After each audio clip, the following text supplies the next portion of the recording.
mandiny tsara anao vao miteny zay no tsara fa sao de aneniny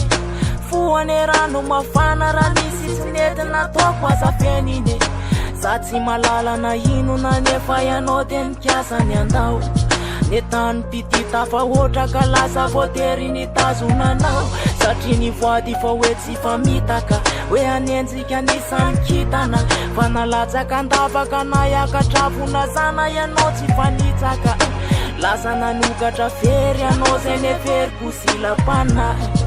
ianao nilaza fa ty lasa nandora sy nangarika nefa raha ny fitiavako anao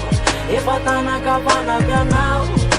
nefa de tsy tsapanao tanarenao raha zay nisitrakao nefa raha ny fitiavako anao efa tanakavanaky anao nefa de tsy tsapanao tanarenao raha zay nisitrakao namolavola amin'ny fiainako ianao de nitady lalakafa lasa namorona fiaina mba vao de nanadiny nefa lasa za tsy tanondrika ana de tsy anjarako azany arady aminao ezakitrakana natao fitaratra zany fitiavako anao ankehitriny ao sahirana ianao nahitandosirana nefa nilalanao mbola tsy fantatra napozina zamboly idirana de aza mivery nitsone sitrakao io fa tsy avany ambone de manofatananao anao samy mitady se masomfone nefa raha ny fitiavako anao efa tanakavanaky anao nefa de tsy tsapanao tanarenao raha zay nisitrakao nefa raha ny fitiavako anao efa tanakavanaky anao nefa de tsy tsapanao tanarenao raha zay nisitrakao mandiane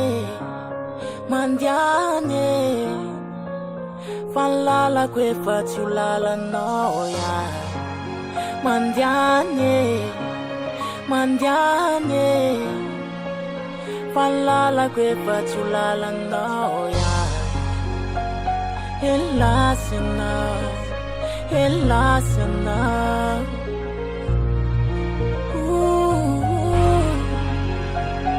elasana elasana nefa raha ny fitiavako anao efa tanakavanaky anao nefa de tsy tsapanao tanarenao raha zay nisitrakao nefa raha ny fitiavako anao efa tanakavanaky anao